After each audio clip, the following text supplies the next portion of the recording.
Hello everyone, we are pleased to welcome you to this meeting presenting Wavestone's annual revenue for the fiscal year 23-24. Today the speakers are Pascal Imbert, co-founder and CEO of Wavestone. Hello Pascal. Hello Justine, hello to all. And Laurent Stoupy, CFO of Wavestone. Hello Laurent.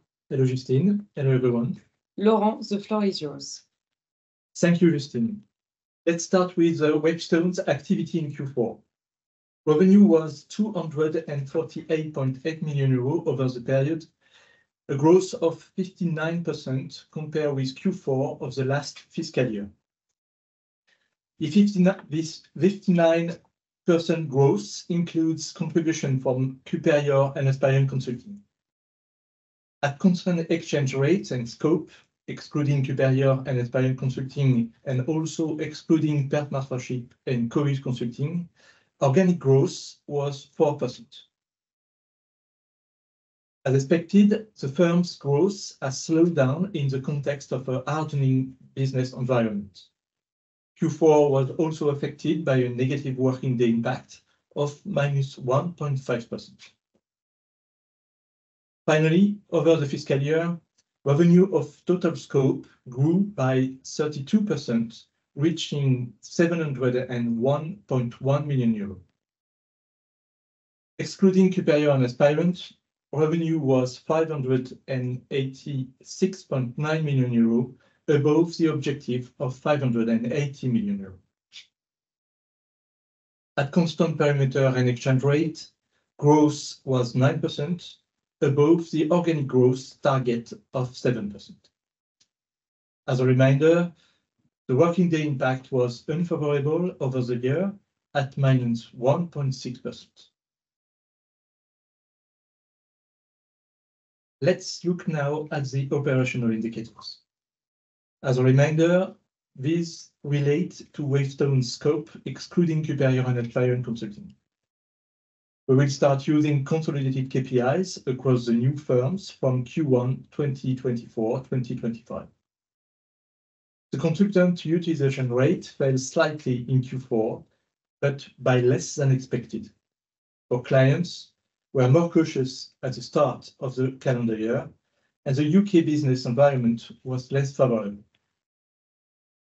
Over the whole year, the utilization rate was 73%, the same as last year. For sales price, the average daily rate was 898 euro, up 1%, compared with 890 euro the previous year.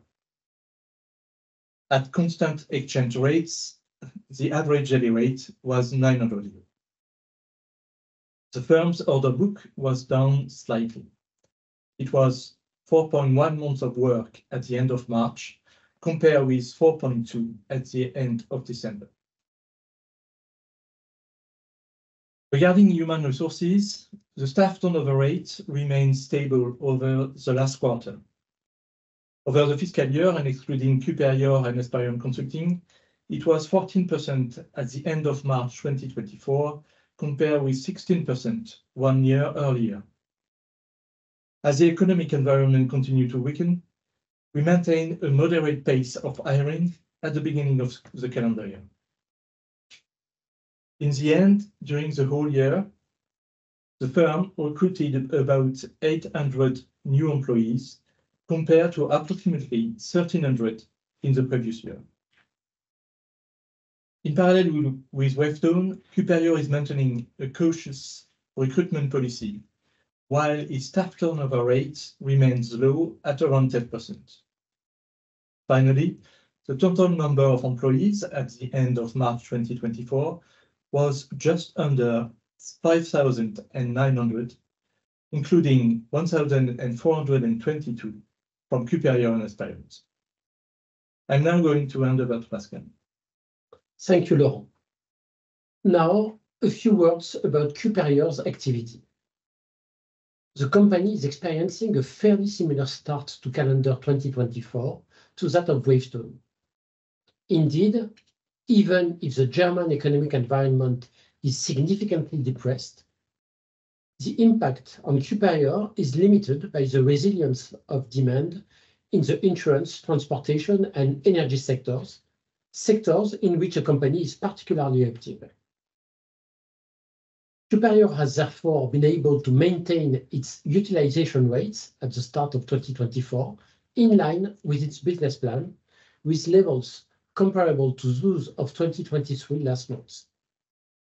To be noted though, as expected, and like the rest of Wavestone, the firm experienced a marked slowdown in growth over the period. With regard to the integration program, the first steps have been successfully completed. Superior teams will switch to the Wavestone brand on May 24th, and commercial synergies are multiplying in promising ways, whether in the insurance sector or in areas such as SAP consulting or cybersecurity. Now to our guidance for the 23-24 fiscal year. Laurent mentioned it a few minutes ago. Our revenue, excluding Superior and its parent, was 586.9 million euros, which was above our initial objective of 580 million euros. Regarding profitability, we confirm our objective of generating an annual EBIT margin of about 15%, still excluding Superior and its parent consulting. Let's end with a few words about our outlook for the 24-25 fiscal year that has just started. As we have just seen, 2024 begins with an unfavorable business environment, resulting in a slowdown in organic growth. We had anticipated this slowdown, and for some time now, we have been moderating our pace of recruitment on both the Wavestone and Superior sides. Nevertheless, we remain confident in our ability to achieve growth in the fiscal year 24-25 at over 3%, while targeting an EBIT margin of more than 13%. Figures that now cover the entire new Wavestone scope, that is to say, including Superior and its parent consulting, but excluding any new acquisition. We will confirm our financial objectives for 24-25 on June 3rd, on the occasion of the publication of our detailed annual results. So that covers the commentary on our figures for the fiscal year and our outlook. Thank you, Pascal. I let you conclude. Well, thank you very much for attending this conference call relating to our 23-24 revenue and our outlook for the coming fiscal year. Our next meeting will take place on June 3rd, 2024, for the publication of the 23-24 annual results and detailed guidance about our next fiscal year, 24-25. Thank you very much. Thank you. Thank you. Bye.